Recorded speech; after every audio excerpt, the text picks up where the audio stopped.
Oke, jumpa lagi dengan Edwin di channel analisis laporan keuangan. Untuk kali ini saya bahas PGEO, ya Pertamina Geothermal Energy 2026 Q1. Kalau teman-teman ada analisis yang lebih lengkap, lebih akurat, langsung aja tulis di kolom komentar ya. Oke, kita langsung aja ke analisis ya untuk PGEO, untuk lewat bagian dividennya dulu ya.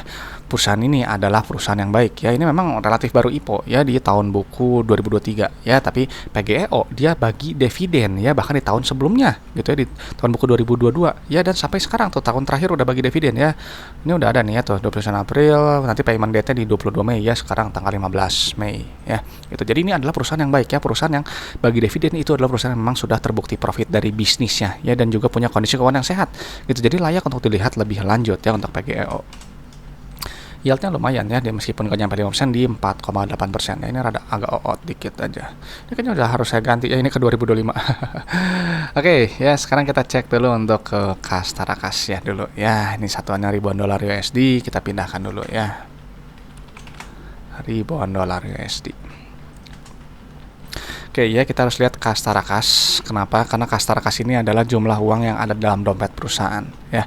Uang kas ini punya fungsi untuk bayar operasional, ekspansi, dan juga untuk bayar pinjaman ke bank. Jadi nilainya jangan terlalu sedikit ya, harus ingat. Nah, di sini untuk posisi kasnya dia naik 26,7 juta USD ya, 1000 juta benar ya. Oke ya. Gitu, nanti kenaikannya nanti kita cek di laporan arus kasnya. Berikutnya kita lihat langsung ke ekuitas ya, langsung pilih ke saldo laba yang ini nilainya ya. Ini kita harus lihat saldo laba ya. Kenapa? Karena saldo laba ini adalah total akumulasi keuntungan yang telah dihasilkan perusahaan dari semenjak perusahaan yang pertama kali berdiri sampai sekarang 2026 Q1 ya. Nah, jadi si PGEO sampai 2026 Q1 ini telah profit sebesar 375 juta USD. Ya, jadi ini adalah perusahaan yang baik karena saldo laba yang positif dan juga dia bagi dividen. Artinya keuntungan ini nggak cuma untung di atas kertas saja. Ya, keuntungannya nyata, ada nilai tambah untuk pemegang saham dalam bentuk dividen. Nah, berikutnya kita lihat ke ekuitas milik ya, yang ini nilainya. Pindahin dulu. Di sini memang rasio saldo laba terhadap modal di 0,22 ya. Jadi si PGEO ini baru profit sekitar 22% modal awalnya. Ya, jadi ibarat modal 1 miliar baru profit 220 juta di luar dividen. Tapi ya ingat gitu, jadi ini bagus sebenarnya, meskipun dia belum balik modal, belum nilai 1, tapi dia sambil berkembang, dia sambil bagi dividen. Ya, ini baik, ini perusahaan yang baik, ini IPO yang bagus sebenarnya menurut saya ya. Secara PBV memang ya sedikit premium ya di 1,21. Berikutnya kita ke laba rugi ya, langsung pilih ke pendapatan ya, yang ini nilainya. Ini kita harus lihat ya pendapatan gitu, karena untuk lihat pertumbuhan perusahaan. Nah, pendapatan di sini naik 15 juta USD ya, itu naik tumbuh 14% nih, bagus ya. Nanti kita kurangi si pendapatan dikurangi dengan harga modal, nanti kita dapat laba bruto ya, untuk melihat inti efisiensi perusahaan lewat gross profit margin ya.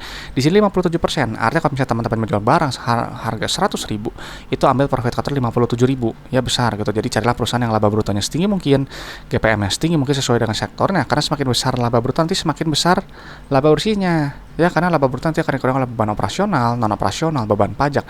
Nanti kita dapat laba periode berjalan ya, inti dari laporan laba rugi yang ini nilainya ya. Kita pindahin dulu. Nah, di sini untuk gross profit menaik 8,8 juta USD ya, tumbuh 15%. Untuk laba bersih naiknya lumayan ya, hampir 40% ya, di 12,5 juta USD. Ya, ini bagus nih pertumbuhannya.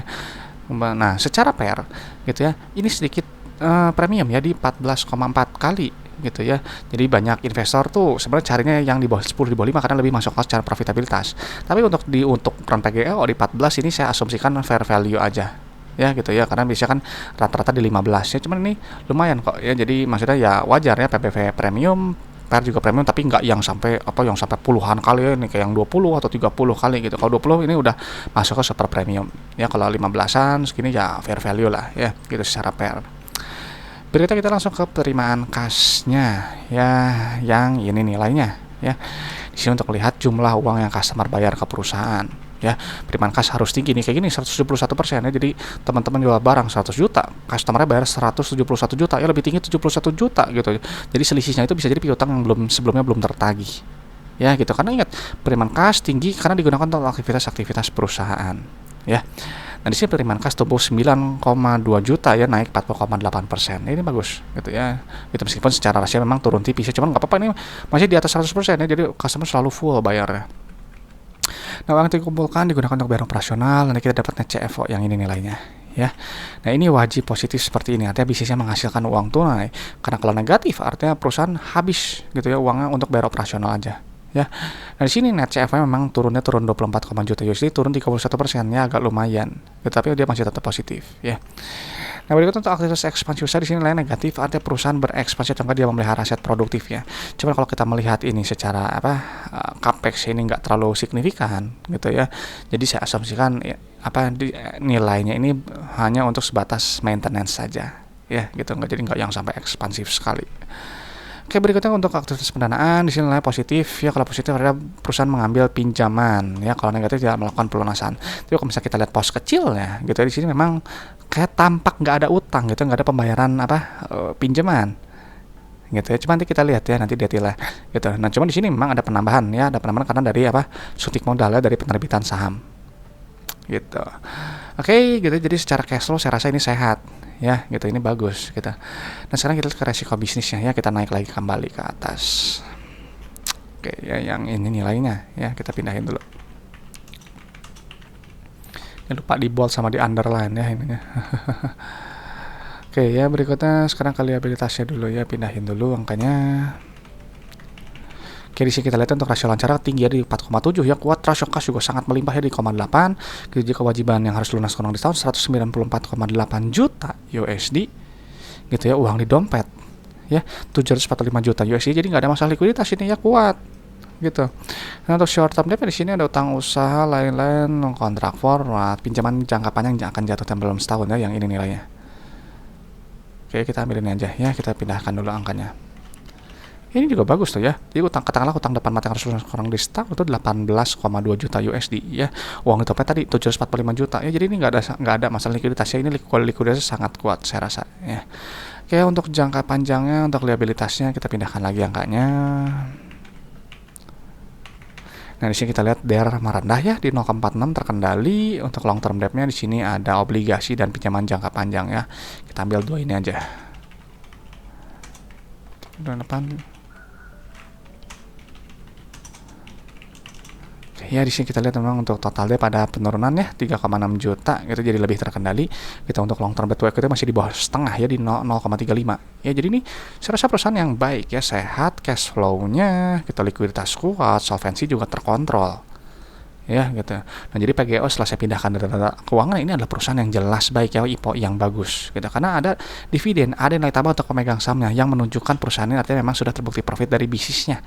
Ya gitu, dan juga perusahaan juga telah profit sebesar 0,2 kali modal awalnya ya, di luar dividen masih berkembang gitu.